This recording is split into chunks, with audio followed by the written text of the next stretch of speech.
Ever wonder why you keep checking your phone or watching videos instead of tackling that looming work deadline? Procrastination, my friends, is a crafty form of self-sabotage. We make commitments only to find ourselves in a constant loop of avoidance. Let's break it down. We perceive our work as a massive challenge, and this perception triggers a primal response within us: risk avoidance.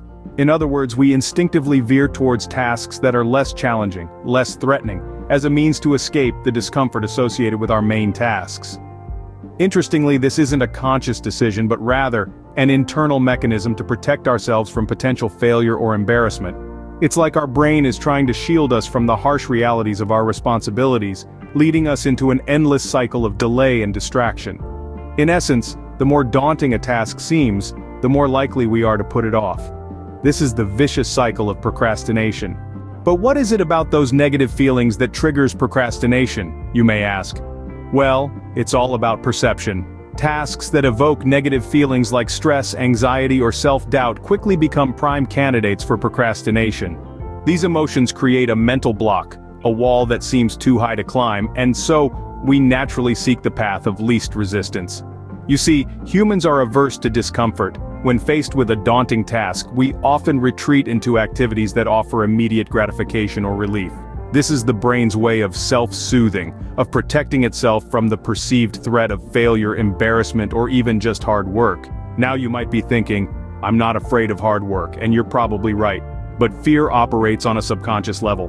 It's not always a matter of being afraid of the work itself, but rather, the potential consequences of that work. What if it's not good enough? What if I fail? What if people judge me? These are the questions that often drive our procrastination. And who are the most susceptible to this? People with low self-esteem or a negative outlook on life. They are more prone to procrastinate because they are more likely to doubt their abilities, fear failure, and anticipate negative outcomes. However, it's crucial to understand that procrastination is not an indicator of laziness or a lack of discipline. It's a form of self-protection against our insecurities and fears. It's our mind's attempt to shield us from potential harm, real or imagined. So, what does this mean for you? Well, understanding the psychology behind procrastination is the first step towards overcoming it. When you catch yourself avoiding a task, take a moment to explore the emotions that task is evoking. Are you feeling stressed, anxious, doubtful? Recognize these feelings for what they are: fear responses. Remember, procrastination is not a time management issue, but rather a way we deal with our insecurities and negative emotions. By acknowledging these emotions and understanding their roots, we can begin to dismantle the mental barriers that fuel our procrastination, and start moving towards a more productive, more fulfilled life. So, how can we break this vicious cycle of procrastination? Let's delve into some strategies that can help us reclaim our time and productivity. First, it's vital to start with the end in mind. Envision the desired outcome of your task. What does success look like? How will it feel once it's completed? This vision can serve as a beacon, guiding you through the fog of procrastination.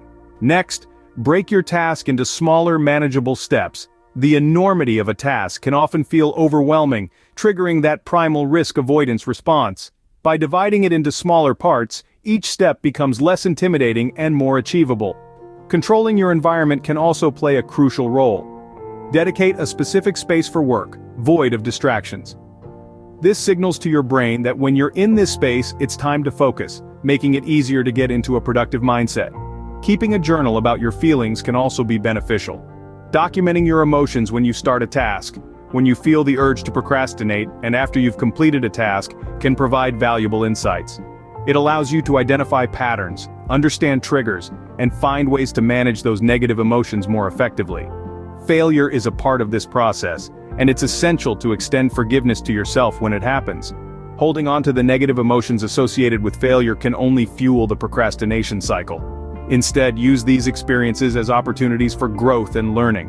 Remember, overcoming procrastination is not about perfection. It's about making progress, however small, and growing over time. You're not aiming for a flawless execution of tasks, but a consistent effort to understand and manage your insecurities and emotions. Understanding and managing our insecurities and emotions is key to breaking the procrastination cycle. Remember, it's not about perfect execution, but progress and growth over time. This is your journey. Embrace it with all its twists and turns and watch as you mature over time, breaking free from the shackles of procrastination.